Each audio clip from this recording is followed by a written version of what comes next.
gonna say, oh yeah, on the video stuff, I saw a couple things on video. I know I posted something and you guys corrected me. You guys were right about something. Um, there's one thing I keep seeing where a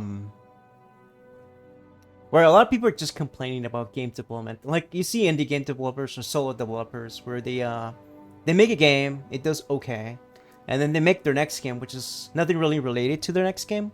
Has like it's completely off. It's like a brand new, looks like introducing a brand new audience, and it didn't do well. No surprise. Um, but I mean that's kind of like where I was kind of like talking to you guys about how sometimes like making another sequel of that game that did really well helps easy to make games. And I know Code Monkey, for you guys that don't follow Code Monkey, he did this video.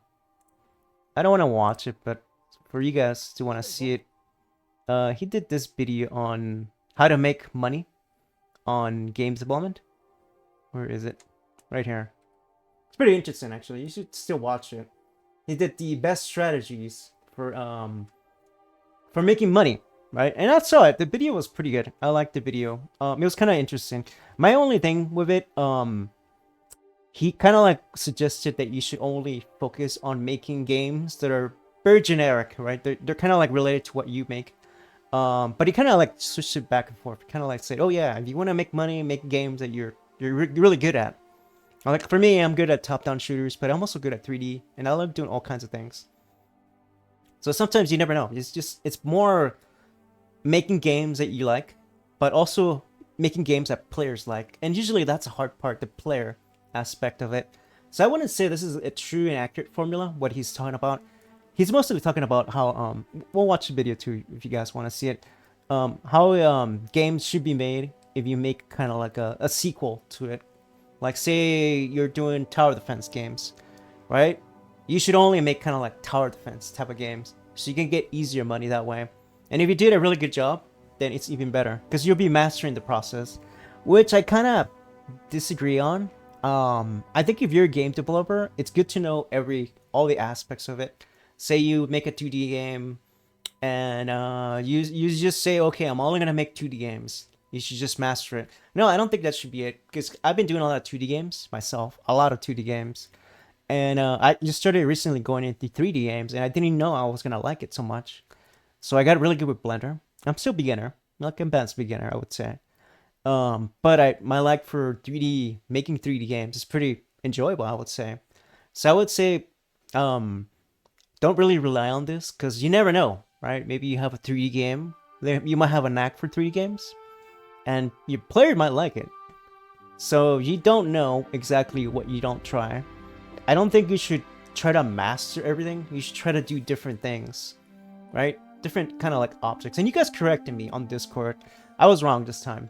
You guys corrected me. You guys told me, oh, no, that's gatekeeping, right? You shouldn't like stick to one thing only and master it. You should make other kind of games, right? Like you guys mentioned, the developers that made what's it called? I forgot the name. Um, the pirate game. Not the other pirate game, but I forgot the name of the pirate game. Let me look it up. I know it was on the tip of my tongue. Um, let me see. It was shoot. Well, it was one of the pirate games. They did a good job on it, but they did a good job. And I think it's not always the case where you need to just stick with one genre. You should do many genres and try different things when you, especially if you're doing solo game development. You really want to try different things. Don't just stick to what you're good at. It's good to try out different things and you can do even better at. Like some people might like only tower defense, but if you're only gonna do that, maybe people get bored. It's like, okay, this guy only makes his typical sequel of tower defense. You know, you get the same fans, which is good, and it's easy money. But I think it's good to try to get new audiences. And what I'm saying is maybe don't make kind of like if you're doing something with zombies. Obviously, don't stray and do something with like anime or something like that, right? Because then there's a whole new different audience. That's a little bit harder, and that's really what I meant by audience. You can switch, there's no problem, right? But you have to kind of like target the new audience. Like, hey, by the way, I also make FPS or right, or I also make other kind of games besides 2D, that sort of thing. So I think it's good that you're mixing things around, targeting new audiences, but don't stray too far. That's what I'm trying to say. Don't stray like too far. You can test it out, see what people like, and if you get a negative review or people don't really like it, then okay, it was a test. Let's take it out. Let's go back to what we're good at. That sort of thing. You might get a negative review, but if you can easily kind of like fall back on it and say, okay, we tried it out, it didn't work out, let's work back, on drawing board, right? A lot of companies do that, where they try new different things, try to target different audiences. Sometimes the old audience get really mad from it, right? They'll say, hey, this is kind of like, we don't like this, like Bud Light and those sort of things. When they start to target other audiences. That's kind of like what I mean. Kind of like stick to your lane and then don't stray too far from your original audiences. Keep them still there, but also try out different things. Not too far off, right? And that's really the best, I think, the best formula to make money from games, right? Even though I don't even honestly know too much of what the best formula is. I really think just try different things, make different games. Obviously make games that you like, right? Don't make games just for the sole money purpose of making money.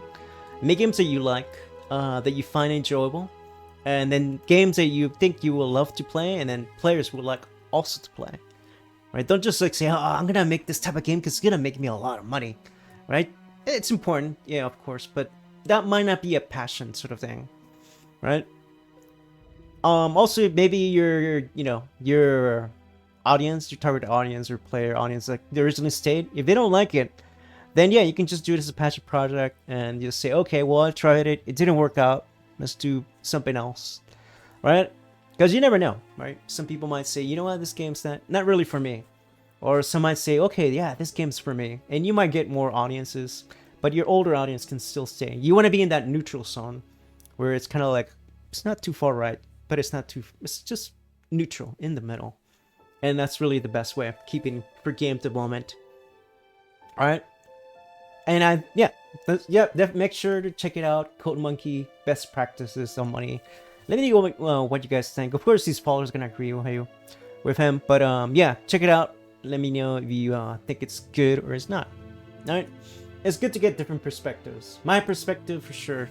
Just try different things, because you never know.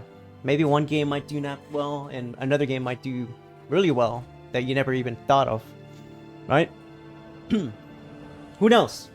It's always like a hit or miss. I like that video, by the way. If you watch all of his videos, you can kind of like see what he's up to.